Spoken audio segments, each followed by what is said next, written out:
दिल ला चुरा ले थे, तोर नैनन के चमक दे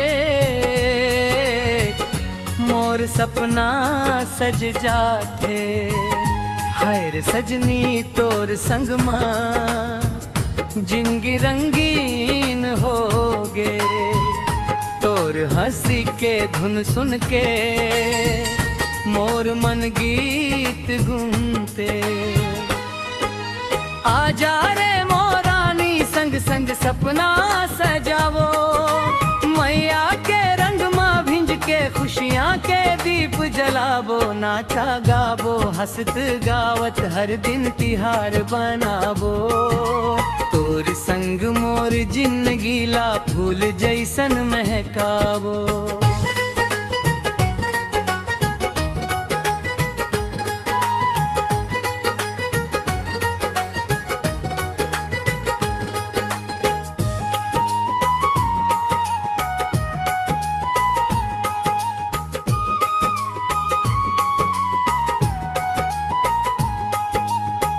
गोर गोर गाल मलाली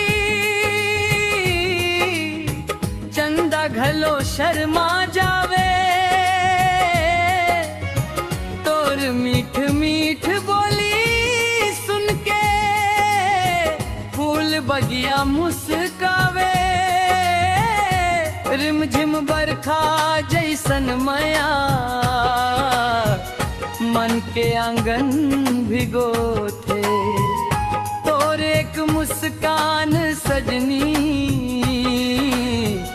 मोर दुख दर्द लाखो थे। आजा रे मोर रानी संग संग सपना सजावो, मैया के रंग मां भिंज के खुशियां के दीप जलावो। नाचा गावो हंसत गावत हर दिन तिहार बनावो, तोर संग मोर जिंदगी ला फूल जैसन महकावो।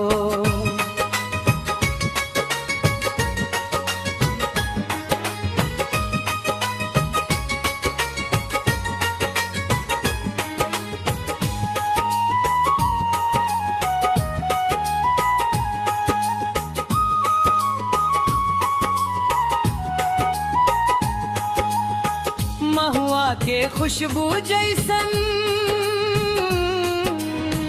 तोर माया महकाए,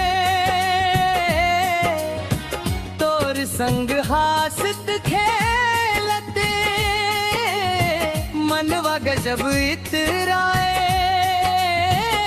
सांझ बिहनिया हाथ धर के दूर तलक घूमन जावो, सुख दुख के हर रद्दा में संगी बन साथ निभावो। आजा रे मोर रानी संग संग सपना सजावो, मैया के रंग मां भिंज के खुशियां के दीप जलावो। नाचा गावो हंसत गावत हर दिन तिहार बनावो, तोर संग मोर जिंदगी ला फूल जैसन महकावो।